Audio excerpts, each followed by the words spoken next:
یہ اخلاق حسنہ کا معیار. تھوڑے دن پہلے حضور کے ساتھ یہ رویہ. ابو سفیان اب بے حال ہو گئے, بچے بھوک سے مرنے لگے, جانور پیاس سے مرنے لگے. ابو سفیان چھپتا چھپاتا کہنے لگا چارہ کوئی نہیں, مصطفیٰ کے پاس جانا ہی پڑے گا. ابو سفیان مدینے پہنچ گئے. جب پہنچے نا تو ابو سفیان کی اپنی صاحبزادی حضرت ام حبیبہ ام المومنین تھی, رسول اللہ کی زوجہ تھی. ابو سفیان جب آئے تو حضرت ام حبیبہ کے پاس سیدھے ان کے گھر گئے بیٹی سے ملنے. حضور کا بستر بچھا ہوا تھا. حضرت ام حبیبہ حضور کی زوجہ ام المومنین بستر بچھا ہے. ابو سفیان بیٹھنے لگے, جناب ام حبیبہ کہنے لگی ابا جی ٹھہر جائیں. وہ ٹھہرے تو بستر سمیٹ دیا. کہنے لگے بیٹی شاید تیرے گھر میں کوئی قیمتی بستر نہیں, غربت چھپانے کے لیے بستر سمیٹ رہی ہو. جناب ام حبیبہ کہنے لگی ابا تو مسلمان نہیں نہ ہوا, ابھی تیری سوچ کافروں جیسی ہے. تو یہاں آ کے کھڑا ہونا جہاں میں کھڑی ہوں, پھر تجھے رسول اللہ کی محبت کے رنگ کا پتہ چلے. تو ابھی کھڑا وہاں ہے جہاں تجھے کفر ہی کفر سنائی اور سجائی دیتا ہے. بستر اس لیے نہیں سمیٹا کہ معاذ اللہ کم قیمت تھا, میں نے اس لیے سمیٹا ہے کہ تو نجس ہے, ناپاک ہے, ابھی کلمہ نہیں پڑھتا. اور یہ اس رسول کا بستر ہے کہ جو بستر میں موجود ہوتے ہیں تو جبریل امین قرآن لے کے تشریف لے آتے ہیں. ذرا وجود اس قابل نہیں کہ یہاں بٹھایا جائے. نبی پاک صلی اللہ علیہ وسلم کی بارگاہ تک ابو سفیان آئے. ابو سفیان کہتے ہیں مجھے امید نہیں تھی, ابھی سوچ نہیں نا بدلی تھی. کہتے مجھے امید نہیں تھی, میرا خیال تھا وہ شکوے کریں گے, شکایتیں کریں گے, وہ کہیں گے تم نے بھی تو بڑا کچھ کیا ہے نا. ابو سفیان کہتے ہیں میں قربان جاؤں, میں نے یہ رنگ دیکھا تو مدینے کی فضا ویسے ہی بڑی ٹھنڈی تھی, لیکن مصطفیٰ کریم کے ساتھ جب میں نے بات کی تو میرے وجود پر گریہ طاری ہو گئی, میرے اوپر کیفیت طاری ہو گئی, میں تڑپنے لگا. کہتے ہیں میں نے کہا محبوبہ میں آیا ہوں, آپ کا کلمہ پڑھتے ہی سمامہ نے گندم بند کر دی ہے, بارشیں رک گئی ہیں, مکے کے لوگ بھوک اور پیاس سے مرنے لگے ہیں. محبوبہ بیٹیاں روتی ہیں, یا رسول اللہ مائیں ان کی چھاتیوں میں دودھ خشک ہو گیا ہے, بچے بلکتے ہیں. ابو سفیان کہتے ہیں میں دشمن تھا, سارے مکے کے لوگ دشمنی کرتے تھے, لیکن جب میں نے یہ لفظ کہے نا اچانک میری نظر اٹھی تو مصطفیٰ کریم کی تو آنکھیں آنسو برسا رہی. کہتے میری بات بھی مکمل نہ ہوئی, حضور نے پہلے رکا منگوایا, سمامہ کے نام فرمایا پہلے تو انہیں غلہ اپنی مرضی سے دیتا تھا, اب تیرے نبی کا حکم ہے کہ پہلے سے بڑھ کر تو انہیں غلہ دینا ہے. اور پھر میرے مصطفیٰ نے ہاتھ اٹھائے. اور بھائی مشکل ہوتا ہے, مشکل ہوتا ہے, سگے بھائی کے لیے لوگ دعا نہیں کرتے, کہتے میرا شریکہ ہے. ساس بہو کے لیے بہو ساس کے لیے دعا نہیں مانگتی, کہتے اختلاف ہے, لوگ لوگوں کی زندگی نہیں مانگتے, بیماری میں شفا نہیں مانگتے. ابو سفیان کہتے ہیں آمنہ کے لال تیرے قربان جاؤں. حضور نے ہاتھ اٹھائے اور کہا اے اللہ مکے کی سنگلاخ پہاڑیوں پہ بارش برسا, اے اللہ کھیتیاں ہری کر دے, اے اللہ ماؤں کی چھاتیوں میں دودھ بھر دے, اللہ عورتوں کو تازگی دے دے, بچوں کو رانائی دے دے, پھلوں پھولوں کو تازگی دے دے. ابو سفیان کہتے پہلے حضور رو رہے تھے, اور جب نبی پاک کی دعا دیکھی تو میں نے رونا شروع کر دیا, میں نے رونا شروع کر دیا. کہتے واپس آیا تو وہ احساس کہ یار یہ میں کس شخص سے مل کے آیا ہوں, یہ کس قسم کے آدمی سے مل کے آیا ہوں, یہ کیسا رنگ ہے, یہ کس قسم کا انداز ہے کہ جس کو میں پتھر مارتا رہا وہ میرے لیے دعائیں لے کے بیٹھا ہوا ہے, جس کو ساری زندگی ستایا ہے وہ میرے بچے کے لیے روتا ہے, میری بیٹی کے لیے اس کی آنکھ میں آنسو ہیں, وہ ہمارے لیے تڑپ رہے ہیں. میرے بھائیوں, ابو سفیان کہتے ہیں پھر دوسرا جلوہ میں نے تب دیکھا جب حضور مکے آئے, اور میں تو آخر تک لڑنے آیا تھا نا, حدیبیہ تک. کہتے ہیں جب رسول پاک مکے آئے اور حضور نے اعلان معافی کیا تو بنتا تو یہ تھا کہ مجھے سزا ملتی, لیکن میرے مصطفیٰ کریم نے فرمایا جو ابو سفیان کے گھر میں چلا جائے گا میں اسے معاف کر دوں گا. کہتے ہیں میں نے کہا یہ میرے لیے کس قسم کی سزا تجویز کی ہے کہ میں عمر بھر دشمنی کرتا رہا اور یہاں رنگ عجیب ہے. حضور نے میرے لیے ہی اعزاز لکھ دیا, فرمایا جو ابو سفیان کی حویلی میں داخل ہو گیا میں نے معاف کیا. ابو سفیان کہتے ہیں پتہ نہیں کتنے پردے تھے جو اٹھ گئے, پتہ نہیں کتنی منزلیں تھیں جو طے ہو گئی, پتہ نہیں کتنے جلوے تھے جن کا نظارہ ہو گیا. اور میں نے غور سے چہرہ دیکھا تو میری آنکھوں سے پٹی اتر گئی اور مجھے عبداللہ کے یتیم بیٹے کے پیچھے محمد رسول اللہ کے جلوے نظر آنے شروع ہو گئے۔ اخلاقی قدریں جب موجود رہتی، یہاں تو لوگ مرے ہوئے شخص کو مارتے ہیں، یہاں تو سڑک پر کتنی گراوٹ ہے اور کتنا گر گیا ہے اخلاق ان لوگوں کا، ایکسیڈنٹ ہو گیا ہے، ٹرین کی پٹری سے اتر گئی ہے، چیخ و پکار ہے، آہیں ہیں، تڑپنا ہے، رونا ہے، سسکیاں ہیں، ماں کا بازو کٹا ہے پر وہ چیختی ہے ذرا میرے بیٹے کا پتہ کرو، باپ کی آنکھوں میں ریت پڑ گئی ہے پر وہ تڑپتا ہو میرا بیٹا تھا، چیخ و پکار ہو رہی ہے۔ پر ظلم ہے اس قوم کا کہ جو بچانے والے آئے ہیں وہ پہلے آتے ہی ان کی جیبیں ٹٹول رہے ہیں، ان کے بٹوے دیکھ رہے ہیں، گری ہوئی عورتوں کے، یہ آپ اٹھا کر دیکھیے اخبارات، عورتوں کے گری ہوئی عورتوں کے کانوں سے بالیاں نوچی گئیں اور ان کے کان تک کٹ گئے۔ یہ اس قوم کا حال ہے۔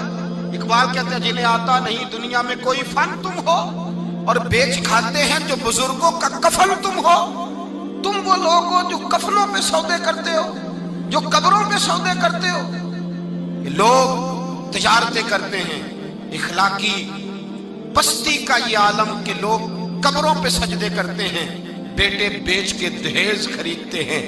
غریب کی بیٹی روز تڑپتی ہے، روتی ہے، روز سسکیاں لیتی ہے کہ کہاں سے وہ دروازہ کھلے گا جب میں بھی جب سہاگن ہوں گی، جب میرا باپ بھی عزت کے ساتھ مجھے رخصت کرے گا۔ اور غریب آدمی بیٹی کی شادی کے بعد اتنا دکھی رہتا ہے، وہ بھی کم ہی لوگ جانتے ہیں، وہ بھی وہی لوگ جانتے ہیں جو اس منظر سے گزرتے ہیں۔ ہمارا اخلاقی معاملہ اس قدر زیادہ تباہی کا شکار ہے۔ میرے مصطفیٰ کریم سید عالم نور مجسم صلی اللہ علیہ وسلم جذبات کا خیال رکھتے، احساسات کا خیال رکھتے، تصورات کا۔